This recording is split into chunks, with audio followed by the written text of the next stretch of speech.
მოგესალმებით ყველას. თქვენი მყოფებით არხზე ისწავლე ყველაფერი კომპიუტერზე. დღევანდელი ვიდეო გაკვეთილით მე მინდა გასწავლოთ თუ როგორ შეგვიძლია ძალიან მარტივად 2025 წლის ბანდიკამის გადამოწერა და დაყენება. კერძოდ კი ეს არის ვერსია 8.10.25.16. ამ პროგრამის გადამოსაწერად თქვენ დაგჭირდებათ საინსტალაციო პაკეტის ლინკი, რომელიც მითითებული იქნება ვიდეოს აღწერაში. როგორც კი გადმოწერთ და საინსტალაციო პაკეტი აღმოჩნდება თქვენს კომპიუტერში, დაყენებამდე პირველ რიგში გახსენით თქვენი ანტივირუსი და გათიშეთ Real Time Protection-ი. ეს ყველაფერი გვჭირდება მხოლოდ და მხოლოდ იმისათვის, რომ საინსტალაციო პაკეტში არსებული ეგრეთ წოდებული keygeni, ანუ კრაკი, რომელიც ააქტიურებს პროგრამას და აძლევს მას torrent, ასე ვთქვათ, ლიცენზიას, იყოს გააქტიურებული და არ მოხდეს ანტივირუსის მხრიდან მისი დაბლოკვა.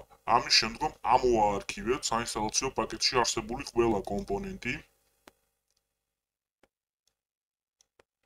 შემდგომ გახსენით ფოლდერი და ჩართეთ საინსტალაციო პროცესი ადმინისტრატორის სახელით. დაელოდეთ რამოდენიმე წამი,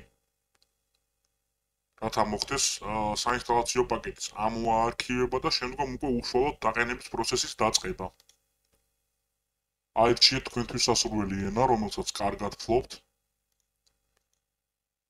გათიშეთ სარეკლამო შეთანხმებაზე დათანხმება, რადგანაც ამ შეთანხმების გააქტიურებით და დატოვებით თქვენ დაეთანხმებით იმას, რომ ბრაუზერებზე დაყენდეს სარეკლამო აპლიკაციები და სარეკლამო გაფართოებები, რაც ნამდვილად არ არის სასიამოვნო, პირიქით ძალიან მომაბეზრებელია. ამიტომაც ყოველი დაყენების დროს აუცილებლად გათიშეთ ეს გრაფა მეგობრებო. შემდგომ next და install. დაელოდეთ რამოდენიმე წამი, როგორც კი პროგრამა გააქტიურდება, ის ავტომატურად გამოჩნდება დესკტოპზე და ესეთი პატარა ფანჯარა შემოგთავაზებს, რომ პროგრამა გავხსნათ ეხლავე. მოდით დავეთანხმოთ და დაველოდოთ პროგრამის გახსნას.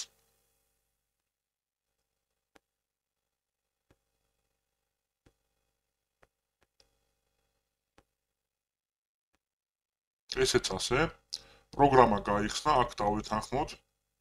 გადავიდეთ გრაფაში შესახებ და ვნახოთ, რომ 2025 წლის ვერსია არის, ვერსია კერძოდ 8.10.25.16, როგორც უკვე გითხარით. და ესეც ლიცენზია, რომელიც რა თქმა უნდა არის არაოფიციალური, მეგობრებო, არის keygeni-ით გააქტიურებული, თუმცა მას პროფესიონალური ლიცენზია ეძლევა. აქ უკვე წერია, რომ პროფესიონალური ვერსია, რის შედეგადაც ბანდიკამს აღარ აქვს გადაღების დროის ლიმიტი, ანუ იღებს შეუზღუდავი დროით, უკვე გააჩნია რა ხელა მოცულობის და რა დონის ჩასაწერი სისტემა გაქვთ, ანუ რამდენი მეხსიერება გაქვთ hard disk-ზე.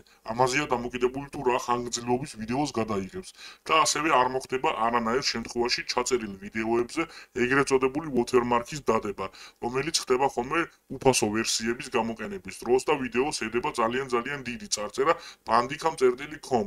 ესეთი ვიდეოები არის იმის აღნიშნული, რომ პროგრამა არის უფასო, ანუ trail ვერსია და არ არის სრული პროფესიონალური ლიცენზიით. დღეისათვის სულ ეს იყო, რაც თქვენთვის მინდოდა შევმეთავაზებინა და მესწავლებინა. თუ რომელიმე თქვენთაგანს გექნებათ რაიმე სახის შეკითხვები, თქვენ შეგიძლიათ დაწეროთ ეს შეკითხვები კომენტარებში, ან დამიკავშირდეთ მე ჩემი Twitter აკაუნთისა და იმეილის გამოყენებით, რომელიც მითითებულია აბსოლუტურად ყველა ვიდეოს აღწერაში. ყველას კიდევ ერთხელ გიხდით ძალიან დიდ მადლობას ყურადღებისათვის.